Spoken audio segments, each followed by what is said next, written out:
On This Week in History. Sponsored by the Great British Expos. Home of the UK's largest regional business expos. Find out more at greatbritishexpos.co.uk. And it is On This Week in History, all the way up to the 5th of September, across the eons of time. I can't remember how long an eon is, actually. Eon? You've got era.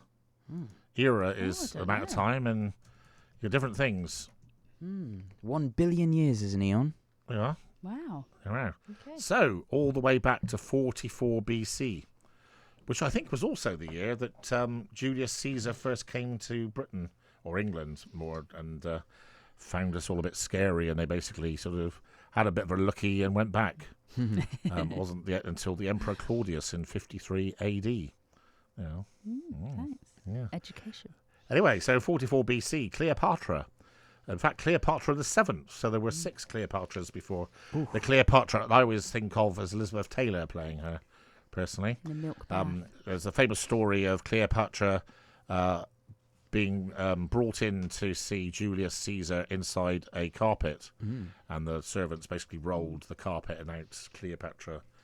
And a few weeks later, they're making babies. Yeah. So Cleopatra had a relationship with Julius Caesar and a child by him, and then went on to Mark Antony, who, of course, was one of Julius Caesar's assassins. Or no, he wasn't, actually. No, it was Brutus I was thinking of. Sorry about that. Getting all my facts mixed up, so it doesn't happen very often. So, of course, what happened after Julius Caesar's death is Mark Antony, effectively, there was in a Roman civil war against people like Augustus and Crassus, etc. Anyway, on 44 BC, Cleopatra declared her son, who I think was Julius Caesar's son, Ptolemy the 15th, as co-ruler. So I think Ptolemy, the name Ptolemy, or Ptolemaic as a tradition, has its roots in Greek. So again, you might want to check that out for me. 925, something I know a tremendous amount about now, having done my birth of the English nation last year with Callum. In 925, Athelstan was crowned King of the Anglo-Saxons at Kingston upon Thames. I hear you asking, why Kingston upon Thames? Yeah. For a very good reason, because it was basically the border between Mercia and Wessex. Okay. Being the two big kingdoms at the time. And Athelstan became effectively king of all of the Anglo-Saxons. King of all. Yes. And he was a very good king, actually. I'd put him right up there in best kings of all time. I'd put him definitely I thought top Athelstan 10. was the monk. You know the monk in Vikings? Oh, yeah. Well, it's funny, you know, it's not a monopoly on a name. Like, there's only one person in the world called Drew. You complete plot. Oh, goodness sake! I think I feel that I don't have the will to carry on this. Of course, there's only one person called Paul and one person called Claire, isn't there? So, and they're going to call it On This Dolt in History. Maybe that was what he was named after, was the king. Anyway, 1189, Richard the Lionheart, or Richard de Coeur Lion. De Coeur de Lion, Oh, I like that. because he was Coeur French. de Lion, sorry. Oh. Which means lion-hearted. Richard the Lionheart. He was crowned 1189. Brother of King John and brother of Henry the Third, I think. One of the interesting things is I think his father was Henry II, and all the brothers, to some extent, plotted against their father. I think their mother was Eleanor of Aquitaine, who's a very famous lady. Richard the Lionheart, interesting fellow. He commanded the Third Crusade, I think it was. And was effectively the adversary of Saladin, who was the leader of the Arabs. And at that time, you have to say, the Islamic people were much better than the Christians in all respects, enlightenment, scientific knowledge and everything. Richard the Lionheart has sort of gone down in history as a sort of a romantic figure, I think. You see films like Robin Hood, you see him appear. That's right. I think you could make an argument for saying he's one of the worst kings of all time. Right up, I'd say you could actually make a very good case for saying King John was a much better king than Richard. He only spent something like 200 days in Britain in his whole life. What, Richard Lionheart? Born in France, didn't give a monkeys but England. I didn't know that. thought he was born in Oxford. Born I in did. France. Oh, yeah, because I thought it was France, and I looked up. It says Richard I of England, place of birth, Beaumont's Palace, Oxford. Well, we'll come back to this. I haven't got time Ooh. today. Debate. Hey, Richard Lionheart, despite what Drew says, only spent a few hundred days in England. 1658. Richard Cromwell, the son of Oliver Cromwell. Richard Cromwell had a very interesting nickname, which was Tumbledown Dick, I like that. which sounds a bit like Drew when he's playing with Meg. But there Hey. we are. Sorry about that. I saw again, I'm a bit of an odd chap, so I watched. Do you know what happened when King Charles II was restored to the throne? Nope. They dug up Oliver Cromwell, which was a very difficult thing. So Oliver Cromwell was buried in Westminster Cathedral, but in a very sort of complicated way. So it was very hard to access his bones. But anyway, because they were so hell-bent on vengeance, all the people that were left of the judges, etc., that found Charles I guilty were all executed, but hung, drawn and quartered, executed while they were alive, Oliver Cromwell was dug up. Exhumated. True story. So they then took his, and he hadn't completely decomposed. He was then hung like he was alive, at Tyburn.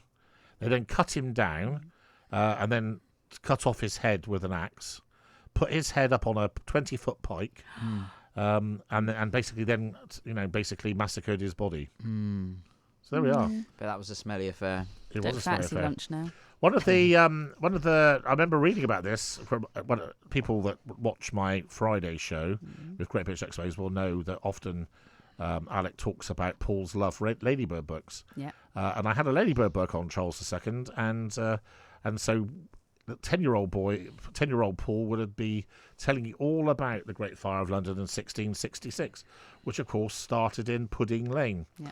And as a result of the Great Fire of London, 13,200 houses were destroyed and 8 people were killed. In many respects, it was actually a very good thing because, like most cities at the time, it was full of disease, rats.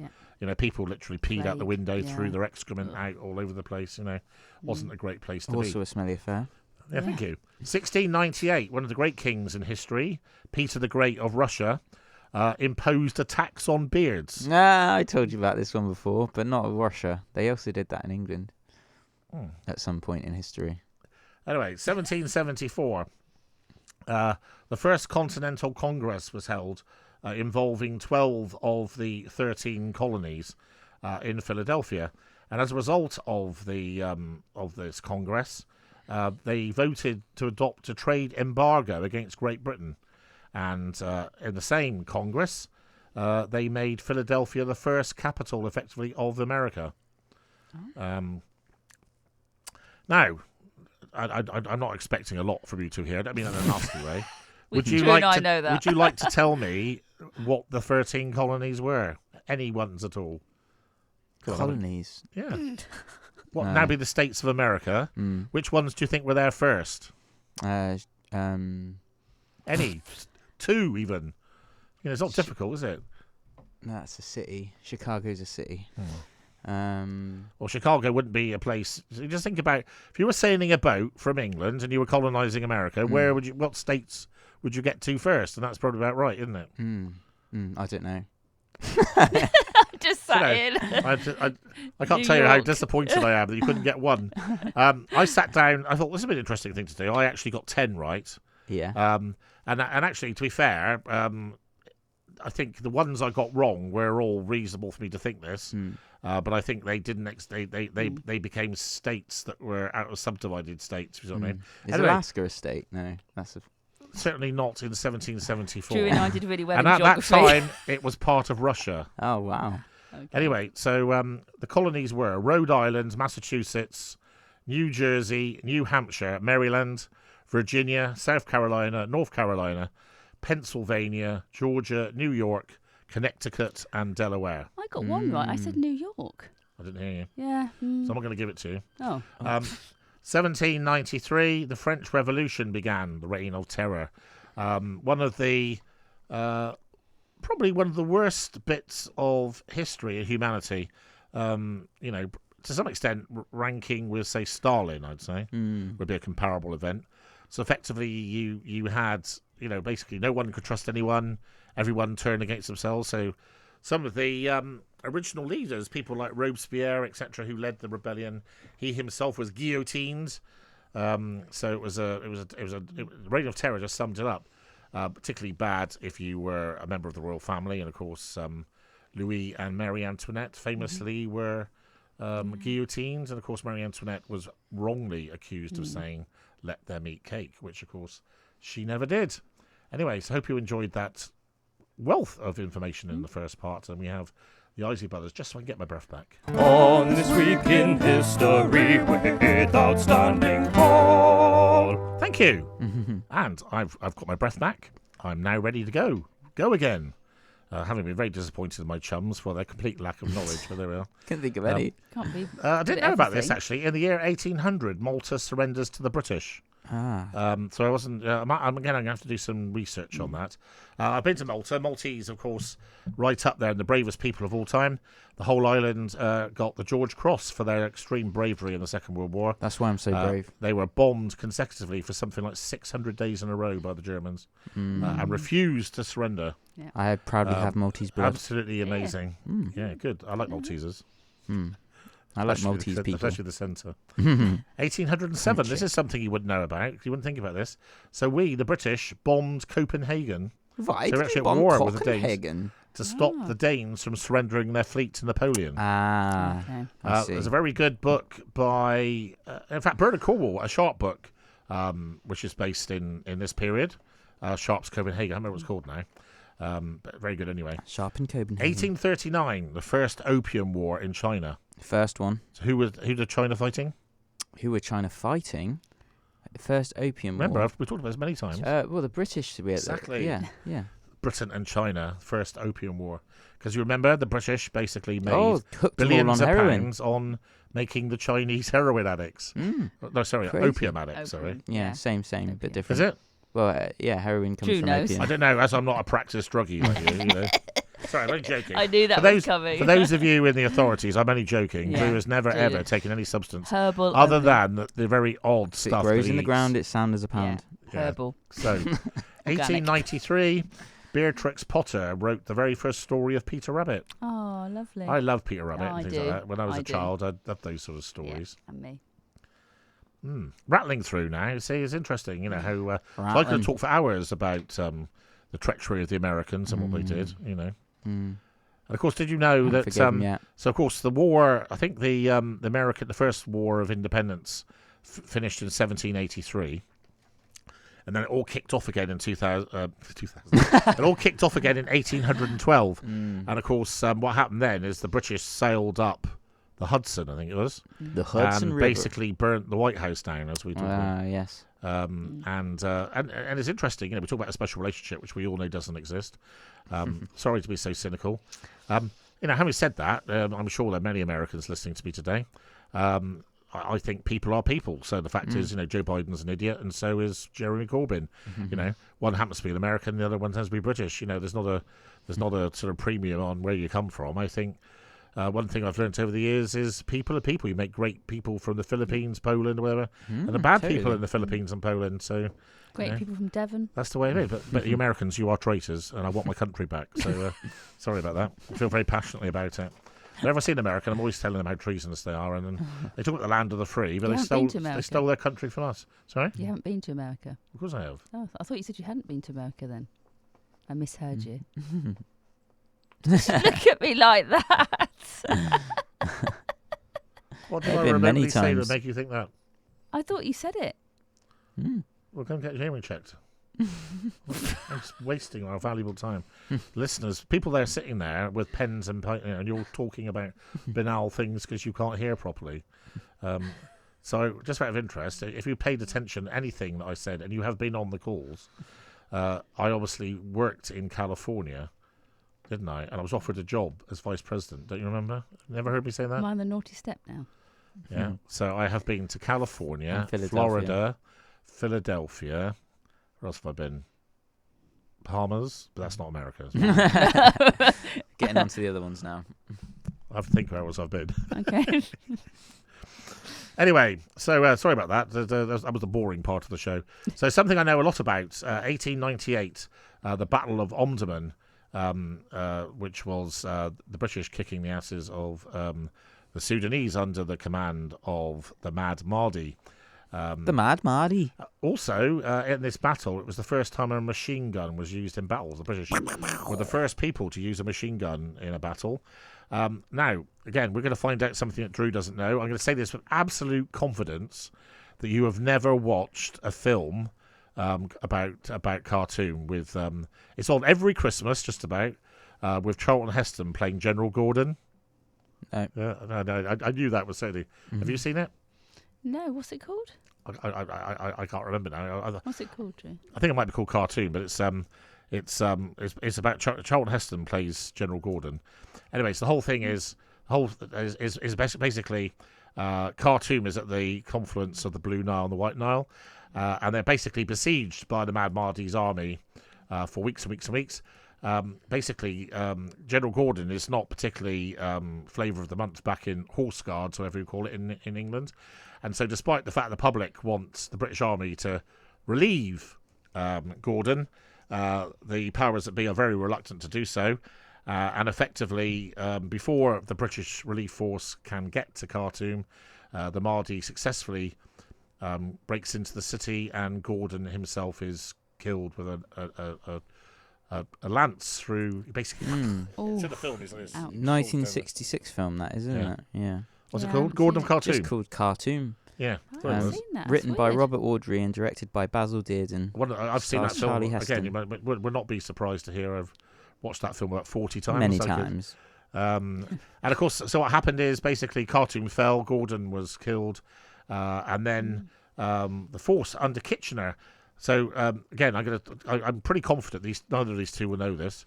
There's a very famous poster in the First World War with General Goodness, your country needs you. Yeah, I know. And that was Kitchener. Ah. Same man.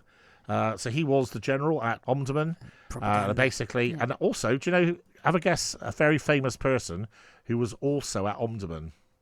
And actually, Kitchener didn't like him. Maybe the most famous English person of all time. Not David Beckham. No. I don't know. Winston Churchill. Winston Churchill was actually at Omniman. Wow. Yeah. Something I saw last week, I read, which is unbelievable. Do you know that 33% of Britons that are interviewed in the street thought that Winston Churchill was not a real person? What? No. Yeah, true. That's Really? just Last crazy. week. But No. why? A why would- survey, they stopped 1,000 people, and 33% of them didn't think that Winston Churchill was a real Why person. would they? I don't understand. Well, because they're all stupid. I don't know what to expect. Even I know he's real. Yeah, and me. That's So anyway, something. last bit on this part of On This Week in History. In 1919, so bearing in mind this is just after probably the worst war in world history, World War One. The French Premier, Mr. Briand, he basically suggested there should be a United States of Europe. So this is where federalism reared its ugly head. And of course, there are still many federalists in the world, in Europe now. I have to say, with some degree of confidence, that the world has definitely come round much more to Paul Waite's way of thinking. So I'm very anti-federalist, as you know. Yeah. I particularly abhor France and Germany coming up together. It makes me sick, actually. When I say that, I don't. Well, it's not rude about it, is it? It does. I just sit there wondering, the same way that all these veterans wonder why they went to Afghanistan and had their legs blown off. I just sit there and I think of all the hundreds of thousands of people that died fighting for French liberty, and half of them suck up to the Germans. You just sit there thinking, what's the point of that? The world is a crazy place, Paul. Anyway, so there we are. Sorry about that. That's the end of the second part of On This Week in History. And because I didn't scroll my screen down, and next we have a great song from David Bowie. On this week in history with Outstanding Paul. And this is Outstanding Paul on his Outstanding History Show. And it's the final part of On This Week in History today. And it is Tuesday, August the 31st. And we're joined by the 4-year-old students in the class, Wiltshire and Armstrong. In fact, I feel like my metalwork teacher who used to say the 3 horrible W's, Waite, Warren and Williams, because we were freaking useless, to be honest. I remember getting 27% of my metalwork exam. Because I didn't like metallurgy. In fact, the teacher hated me so much, he used to have a nervous breakdown every time I switched on the machine because he was convinced I was going to break it. Well, you mind more than practical. Yeah. And do you know what? This is true. I hated it so much. I used to lie in bed with nightmares and thinking about burning it down. I hated it that much. I hated it. I hated it. Apoplectically hated it. So what were we just talking about? Well, we were talking about whether you listeners, whether you would agree with my views. We go off on one every now and again. And Claire was saying to me, how would you feel if people didn't agree with you? And I think, isn't that what democracy is all about? So it gives me the opportunity to say one of my favourite things, which is if you drive down the middle of the road, you hit cars coming both ways. True. So my view in life is I don't drive down the middle of the road. So Margaret Thatcher said that. Okay. So if you take someone like Keir Starmer, people like Justin Trudeau, Joe Biden, probably Boris Johnson actually, they drive down the middle of the road. What does that mean? They try to appeal to everyone. Everybody, yeah. I'm not interested in that. I just say what I think is right. So one thing I can tell you is I haven't a client, because obviously I'm quite an expressive sort of person. I don't have a client currently who disagrees from my point of view on anything that I'm aware of. But to some extent, like attracts like, so that's probably not a surprise. No. But of course, there will be people listening to things I say and they won't agree with it at all. So, that is to be expected. Yeah. 1932, the French Upper Volta was broken apart into the Ivory Coast, French Sudan and Niger, which of course is how that, I think it's probably how the nasty word arose. And it's also named after a river. So I think the country is named after the river. This is an amazing fact, actually. In 1933, the first aeroplane ever to fly faster than 300 miles an hour. Oh, wow. When was that date, sorry? 1933. That's a long time ago, isn't it? For 300 miles. I think if you then think about the fact we had Spitfires in the Second World War, and that was only 6 years later, then I think a Spitfire could fly something like 350 miles an hour, something like that. It's crazy. And obviously was an incredibly effective, manoeuvrable plane. And in fact, I think there were German planes that were faster than the Spitfire. Wow. But they weren't so manoeuvrable. So, 1939, something that makes me very emotional, this, and it's something I'm so pleased about because I feel very strongly as a British person, not an English person, that when we joined the common market, we betrayed our people, the people that we should really care for, the Australians, New Zealanders, the Canadians, the South Africans, all these sort of people.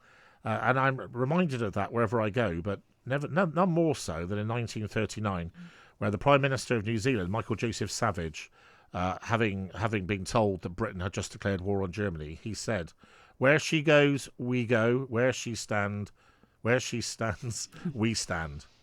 So 6 hours after we declared war, New Zealand declared war on Germany. And it's just, I don't know, actually heartwarming, that it's like, I don't know, it's a bit like the family. Father's going to war, the son has to go and help, that sort of, and it's quite humbling. 1939, obviously I'm pleased this happened. JBM Herzog resigned as South African Prime Minister after losing a parliamentary vote on neutrality. So Herzog wanted to be neutral in the Second World War. And whose side was South Africa on? English. Yes. But obviously Herzog being a Afrikaans. And I'll be honest, one of the things I talk about quite a lot is I totally understand why Afrikaans people would hate us. In fact, it puzzles me immensely. They don't. Yeah. We came. Our relationship with South Africa is the highest. Slaves. It's getting better every day. There are hundreds of thousands of Africans living in Britain now. Oh gosh, yeah. And it's been wonderful to see in my lifetime that the relationship has strengthened. And I think that what's happening is that the Anglo-Saxon world is coming closer together. Greatly helped, of course, by technology. So, 1939, Britain declares war on Germany because Germany invaded Poland. And 6 hours later, France, followed by Australia, New Zealand, South Africa and Canada. 1945, VJ Day. It's on This Week in History. What does that stand for? That's D-Day, isn't so it? VE Day. V-Day. VE Day is Victory in Europe, Yeah. which took place about 5 months earlier. So what was VJ Day? Think about it. VJ. Victory in Japan. Ah, okay, yes.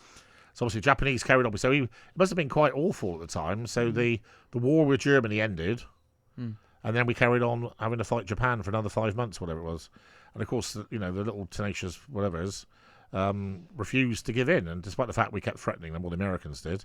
So in the end, there was no option but to just drop the nuclear bomb.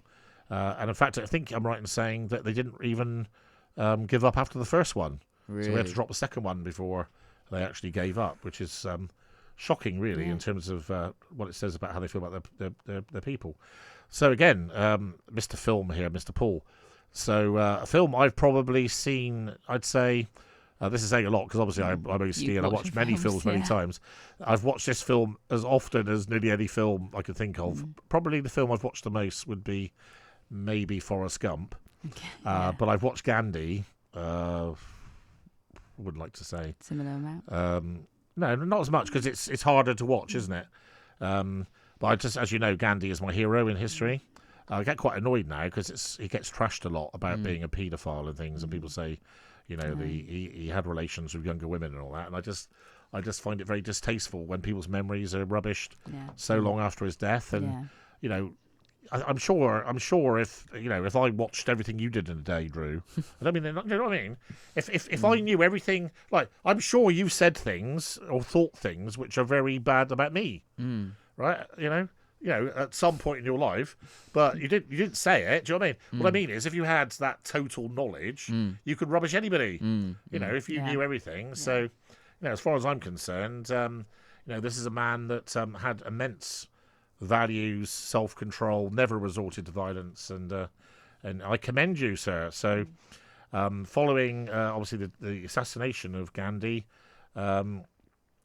India became self-governing, and I think his name was Pandit Nehru became the first prime minister. 1958, a great film. I watched it several times, nowhere near as enough as the others. Dr. Zhivago, the book Dr. Zhivago was published in the USA by Boris Pasternak, and I've got to say it's a beautiful book. In fact, one of our own great employees, Laura Honeyball, do you know this, Drew? She is named after the female character in Dr. Zhivago. I didn't know that. Yeah. Yeah, it's true. Played in a film by Julie Christie. There you are. Bless. How much more do you want to know? Yeah. I think I say you people, you should be sending in donations to me, just to keep me going, because I need to buy an ice cream now and then, or I'll be out in the street. 1959. This gives me an opportunity to do one of my favourite impersonations. So, I was born in 1959. I'm getting older, Drew. In 1959. Huckleberry Hound was the show was formed by Hanna-Barbera, featuring Yogi Bear. Yogi had a little friend, Boo Boo. I used to love that.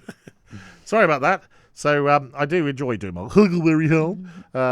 So 1972, very serious thing here.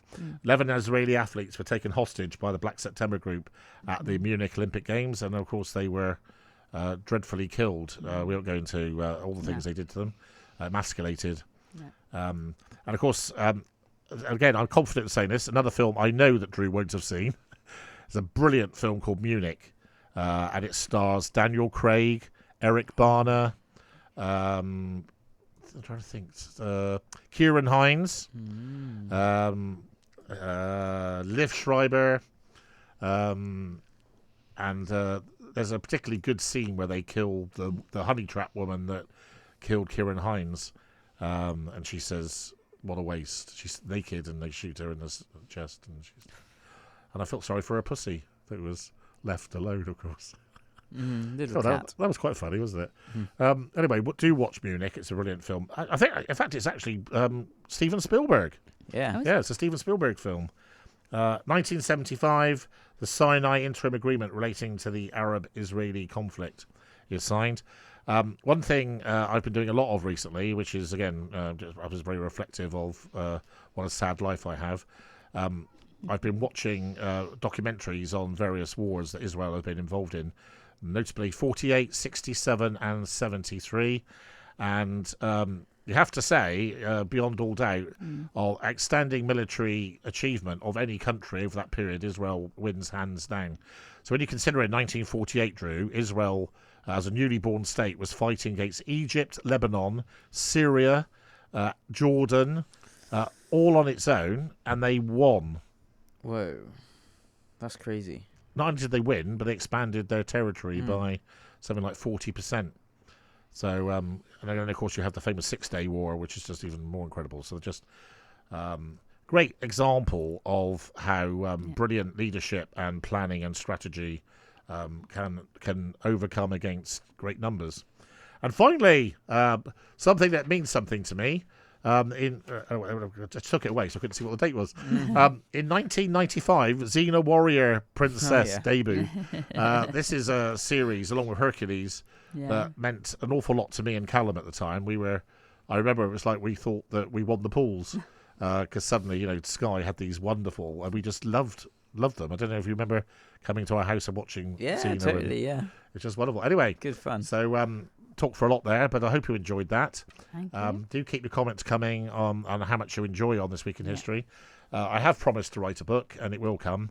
I'll never fall in love again, said Bobby Gentry. A good way to follow on This Week in History. On This Week in History, Sponsored by the Great British Expos. home of the UK's largest regional business expos. Find out more at greatbritishexpos.co.uk.